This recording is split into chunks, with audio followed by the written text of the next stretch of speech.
Hey, good evening, everybody. Thanks for giving up your time to join me tonight.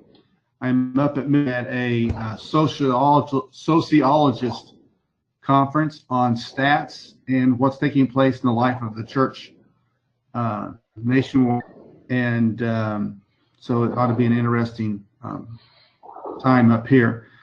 So thanks for letting me interrupt your and appreciate your efforts.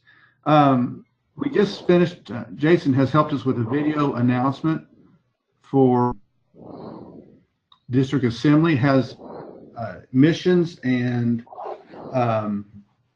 Sunday school and NYI announcements on it, and we're going to have that out on Facebook next couple of days, and then you can use it. Jason has made it and take it, download it on a file, and you can use it in your churches as an announcement. So hopefully that will help you assembly in the events of the week. Several of you responded back with different ideas that you did for a Mother's Day and event with graduation. And several of you did flowers. You did vases with the hand. That was kind of cool. Or just vases with no handprints if they didn't have children. Several of you did brunches in some form or fashion, and some of you did family pictures on Mother's Day with backgrounds. And so there are all kinds of different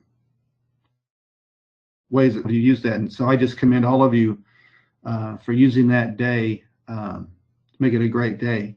I know some of you had some very high. Nathan Heck over at their church had 157 in worship that day, and so great. We're excited for Nathan and his church. They're either going to have to. They just are getting ready to dedicate a building Sunday. They're either going to have to or go to 2 services or something. So exciting days for Webb City. So if you have your notes and you want to join, let's just get right after it, shall we? And tonight's about running a board meeting, and I know I've had lots of questions, different ways to do that. What's the best way? And so let me try and help you out with some ideas that have come from others. And I've also got hold of a book and worked through a book by Stan Toller about. So there'll be some material in here from different sources, and hopefully something in here will help you out with your board meetings. So let's just begin with your first one there. Never be surprised by a question. And that sounds a little odd, but I think if you have done your homework in preparing for the board meeting, there should never be a question that your board would have not already anticipated. So you have thought through that, and so when that topic or that angle comes in at you, respond to that, and you can say, I have been thinking about that process, and here's what I have to say.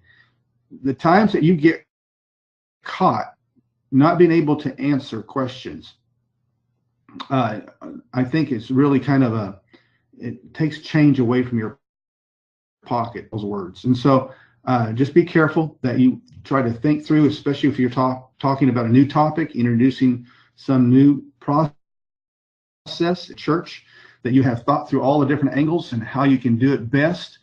And try to think from the board's perspective. What are they going to add that night that you can anticipate and be ahead of them on that? Okay? So when you do that, that means that you have to do plenty of research.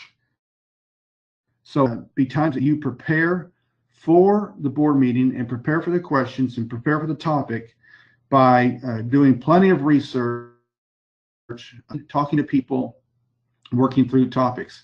I think too many times we waste time doing personal research or trying to work through something when someone has already been there and done that. And so if you can make a phone call, send a text out, ask somebody what was their take on it? How did it work for them? What was the hardest thing they went through? What wouldn't they do again in that? And so that, that helps you out in involved in your board meeting. You're really staying ahead of your board, and I think that's just a good leadership. Those of you who are involved in business, if you're bivocational tonight, absolutely crucial. If you have employees underneath you or around you, that you have to stay ahead of them in the business world. So we'll do that in the life of the church. The third thing there is a board retreat, and I know there are different ways that different churches do board retreat. There may be some of you who cannot afford that, and so I totally understand that. And what you can do there is you can have a Saturday morning where you do a board retreat where you lay out dreams. You talk about vision, mission, and we'll talk a little bit about that here in just a second. There are out there again for a process of a board retreat. So let's say you can't do it on a Saturday morning, you can't do it on you don't have a weekend or a Friday night, Saturday to give. Okay, then take your board meeting time and crunch in set some time aside for you to say, okay, if money were no option, or what would you like to see happen in the life of our church? And let them begin to dream about what could take place in that. And not only do I think you ought to give your board time to dream, but I think you ought to dream. At times that you need to walk through the church, walk around your church, and ask the Lord, what would happen if your powerful presence broke through in here? And people were attracted to this place, not because of who I am as a pastor, but your presence. What would happen? I invite you to walk through. I remember one particular time in the very, very early days. I went out back there in Garnett. Just all we had was a little parking lot, and to walk through the grounds. And I said, God, if you were to do something great here, what would it look like? And then I literally prayed over the ground that God would take that ground and use it for his glory. I can remember as we did the first major building, we'd remodeled a couple times already, and now we were going to do building there in Garnett. And I can remember walking through the ground and walking through the building and realizing that God had placed deep within my heart was coming to fruition. And we even did a thing where we did crossing the Jordan. We had people who brought their rocks, and if you have read that story, you know they crossed the Jordan and immediately built an altar. And so I preached a series on Joshua, and that Sunday we took our rocks, and I had measured exactly where the altars would be.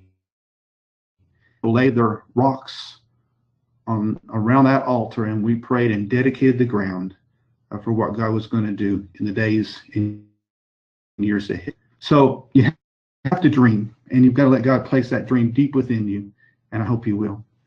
Another portion of the board, kind of the board thought process is, I think you ought to have committee reports or reports, or however you want to look at that. And we're going to hit that again here in just a second, okay? One of the most important things that I may say to you tonight is this one, is that you need to have your meeting before your meeting. You need to have your meeting before the meeting. I would say to you now, I understand this comes at different angles. If you're bivocational, it's much more difficult for you to do. unless you become creative in doing it. So that means by text or by phone. Bivocational, and you happen to be full-time, you have the privilege of being full-time there at your church. I would work hard at meeting with your auxiliary leaders, so your NYI, your Sunday school, your missions, your head of your trustee, or your head of your stewards. If you don't have that, you might have building and grounds, you might have finance committee chairman. There's some of you that have different committees. And so whatever will work for you, spend time with them. And that's where I would talk to them about what happens if in your department or in your area of ministry, if we did such and such. And you be your own thought processes with them and let them share their responses back with you in the one-on-one. So that with board meeting, they already have buy-in. They have already had input into the topic that you're getting ready to talk about, especially if it falls under their responsibility. All right. So that meeting before the meeting, I cannot tell you how important that is. No matter the church, you have got to be meeting with your leaders. You've got to know their hearts before that board meeting. All right.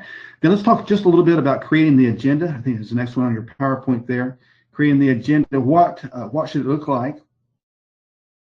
I would say to you, I would first off, I would do a consent agenda, most likely, so that you don't have to vote on your treasurer's report and your minutes and all of that. Just have an understanding that it's by consensus, and so you can just keep moving through and not get caught up on some little details that are involved. Then underneath that, I would have your written reports. So you've had your Sunday school, your missions, your NYI, your head of your departments, whatever for your church. They have a written report of what they've done. Now this needs to be threefold. One, I would want them to give their testimony of how they're doing this past month. So that board member is saying, this has been a good week, good month. This has been a lousy month. And this is a really spiritual thermostat in their life. And so that would be the first paragraph. The second paragraph is, what have you done this month? So what you're doing is you're creating a report, accountability. This is what we've done this past month. The third, what are we going to do next month, and how are we going to accomplish it? So you have a report, and every report is divided into 3 sections. Spirit, what's happened in the past, what's happening in the future. You want those areas covered every time they hand in those reports. Then you'll know what's taking place, and your conversation is leading, especially those last 2 paragraphs. Now, if they give you a report, often happens, I think, they give you a report and you don't know they've had a bad month. You don't know they're fighting depression. You don't know their aunt died of cancer and she was the one that really affected their Christian walk. So those moments really help you out. So I would get the reports and have them hand them into you the week before. So I would say, for instance, everything being by Thursday of the previous week, and then you would consolidate them down, and then you would hand them out the Sunday before, not at board meeting, please not at board meeting. Before board meeting, you are handing out the reports. Everyone has them. There's discussion going on, and it's very clear where it's going to go. Now, if you lay this out right and you explain to people, if you want something on the agenda, I need to know that by Thursday, then you can stop all those surprise items that show up on Tuesday night at board meetings. Now, maybe you have yours on Saturday, maybe you have yours on Sunday, but you're out before that meeting, and then you say to them, we're not going to just, everybody's not going to be able to chime in on this. We need to think through and have some processes in that. And here's what's crucial for you. Once you decide that, the very that someone brings something up, you need to say very carefully, if it's all, however you want to word that, we're gonna put that on the agenda for next board meeting. We'll all have time to think about it, and we can discuss it in a month. And so once you set that precedent, I think that you'll be better off in the long run. Okay. So you have your minutes, your treasurer's report, your written reports, and then you need to make sure on your agenda you have your action items. That's the things you're going to vote on that night. You're going to have things that maybe you have given to other committees or groups, and how is this going? For instance, if you need to build, remodel in your sanctuary, you've got a committee report, and that study item is coming back to you. Then one of the things that I would say to you is kind of a strategic plan concept that you talk about every board meeting in some form or fashion. Some have a strategic plan for the year, and I agree there. And then some, Kent Stroman, who is a finance fundraiser man out of Oklahoma City area, would say you need to have a 90-day window. So every 3 months, you would look at your strategic plan. How's it? Where are we at? Do we need to make any adaptations, changes in it, and how would that work out? And what would that? All right. Then that would be what the agenda would look like, and you're welcome to share in just a little bit, or write out something for Jason and he'll shoot it over to me. Or if you're listening to this as a recording, hopefully you can shoot it on. This question has been asked a lot. Who can be on the board? All right. And so in the manual, this has changed down through the years. This paragraph has changed. It used to be paragraph 39, then went to 34. Now in the new manual, it's paragraph 33. This tells you who can be on the board. It also should be a paragraph that is sent out in a letter, in a form letter of some sort, as you prepare for your elections. In other words, you've been nominated for such and such position. We're excited about that. Hopefully, you meet these qualifications, blah, blah, blah, blah. If you do not, or you do not want the position, let the office know. However you want. And but make sure that you understand paragraph 33.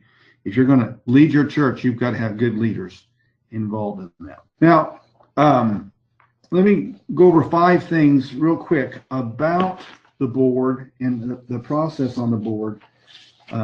Things happening in your board meeting. The first one is define your mission. Define your mission. You need to be very clear on what the mission of the church is. Church board needs to be very clear. They need to know what the mission of the church is. If they don't know what the mission of the church is, you can't have a good conversation, because nobody has a focus in what the church should be doing. All right. So you know your mission. Now you should know you should as a leader or the pastor, your vision. So what has God said to you? So the church has a mission. You're casting your vision for the life of the church. Okay. Now, statements that fit any and every church. For instance, Church of the Nazarene. What are we about? Well, we're like disciples in the nations. So, when Paul Borden was working with us, he would say, if you were in El Dorado, if you're in Springfield, he would say, we're about making Christ-like disciples in Springfield, Christ-like disciples in Banner. So he just put the town or the area at the end of that and said responsibility. Now, what does that look like, and how does that work for you? That becomes an independent issue for each of the churches to look at. Goals. Once you've got your vision, then you can begin to set your goals and uh, understand that when you do that, you progress. In other words, you can set a goal, but if you don't chart what you're doing, you're not going to know if you've met your goals, what time you've met your goals, are your goals being met, um, and so on. So you'll see that. Hopefully, I'm going to try to model that at District Assembly. You'll have charts that will come up, and I will show you 10-year charts. How has the district been financially for the last 10 years? Where have we been in winning people to Jesus? Where have we been with worship attendance? So you're going to see a chart, and instead of you just seeing a number, you're going to be able to see a 10-year pattern and work through that. Now, on the district level, I've had Faith create for me two separate charts at this point. One is how the money is coming in across the district, not only per church, but how it's coming in per. And you say, well, that it all comes in, it's all steady, and that is not accurate, and that won't be accurate for your church. If you do a 10-year chart, find out that you've got some low months, and they're low every year. Okay, so whether that's a summer slump or whether that's a January pay off your credit card month, if you'll chart out your numbers, you will know where you're likely be low at. You figure out where that is and why that is. And then you can address that and not be afraid to remind people to the Lord. Or perhaps it's numbers. So you look at your numbers and you realize, man, every July we get killed. So if that's, do something special in July that bumps that number up, that causes people not to get into a summer slump. Do a series, do something on marriage, do something that causes people to go, man, I don't want to miss that. And so be creative in what you're thinking. And if you do a 10-year chart and you keep it running, you'll know where you're most likely going to be at. And you need to see if you're up, down, and how your year is going. Then once you have done all that and you see some good things happening, I remind you to celebrate your victories. To celebrate your victories. I would do that in the board. Bring candy items, do something that's fun on a board level, and celebrate what God has done. Cake, ice cream, whatever. And then there are times in the church. Have your cake and ice cream every once in a while, and celebrate good things that God is doing. Every once in a while, we would just have cake and ice cream after having Sunday night services. When something great had happened, we would have cake and ice cream. Wouldn't tell anybody. We'd just say, hey, after church tonight, we're celebrating whatever. And so celebrate your victories with your board, celebrating with your church. Talk about your victories. When good things happen, make sure you're talking. And then I have an acronym for the word board that kind of says to you, this is what a board. The first one is they believe. An effective board will always operate by faith rather than fear. It which is absolutely essential. When faced with a big challenge, what you do next reveals what you really believe, one author wrote. So an effective board operates by faith. Chris Carver is really strong in this area. He believes that churches that operate by faith, God honors and blesses and does some great things in some powerful ways when churches operate and believe in faith. The letter O, or optimize, use your members' strength in gifted areas to do ministry. Using people in wrong areas will greatly weaken your board and your church. So don't give somebody something that they absolutely can't stand. Um, there are people who love to be up front and can't dig a ditch. And there are people who can dig a ditch in front. So find their strengths, work with them in that, and place them in places where they can be used in the kingdom, thrive in doing that. And when they're thriving and they're winning, you as a pastor will win.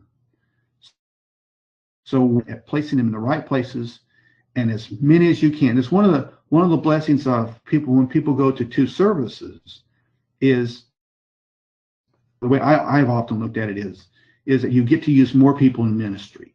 So you can do parking lot ministries, you can do coffee ministries, you can do all kinds of stuff just before people even get into the church. You can do all kinds of creative ways. Greeting in the parking lot. We're glad to see you. Thanks for coming. It's going to be a great day. Our preacher is going to preach a great message. It's going to be a super. So set the temperature of this church service in the parking lot.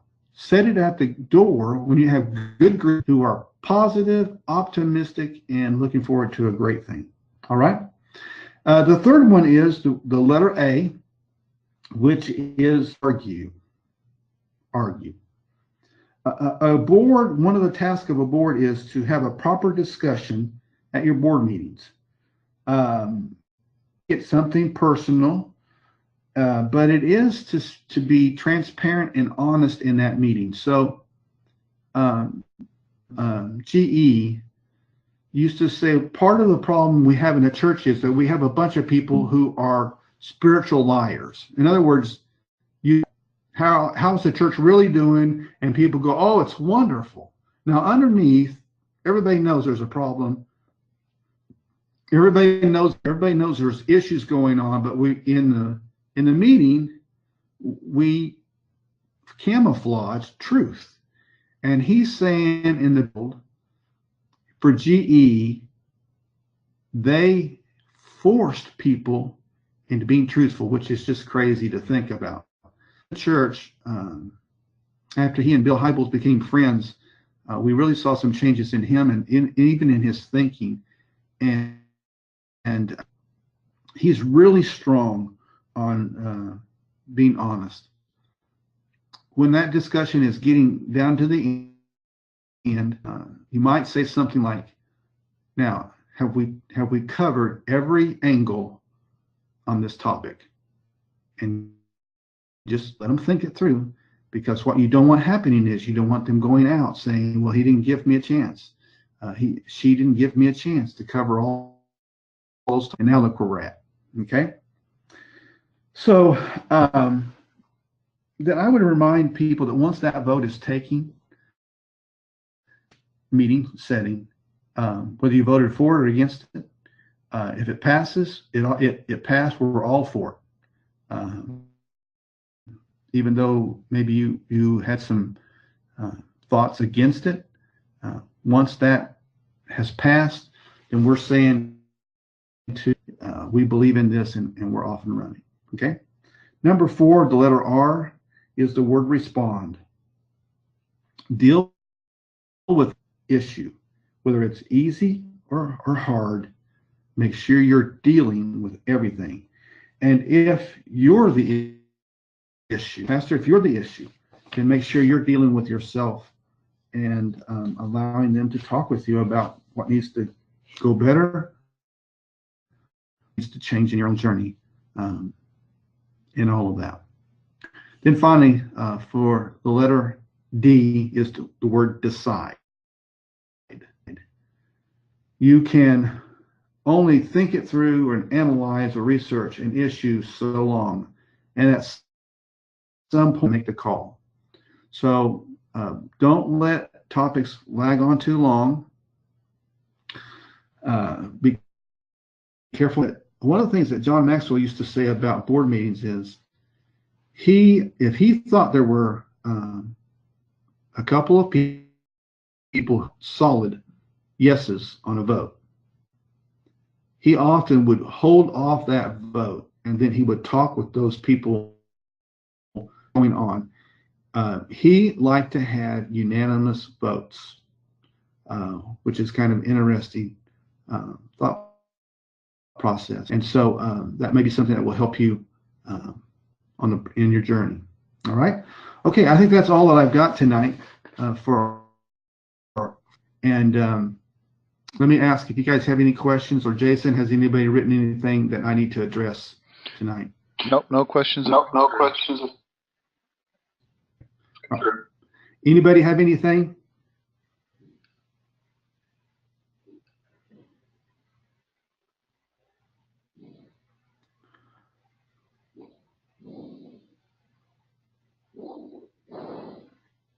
Okay. Thank you, Matthew. I see that. Okay. Well, then let me just close this down. I want to say thank you for your time. I know this is a busy time of the year, and I know there's ball games going on and all kinds of stuff. So thank you for joining us. And then many of you will probably be watching by recording. And I tell Jason for helping us out, Jason. The ministry you're doing really is making a difference. We really appreciate you taking time to help us out. So good night. Have a great evening, and may God's richest blessings be with all of you. All right. We'll talk with you later. Bye-bye.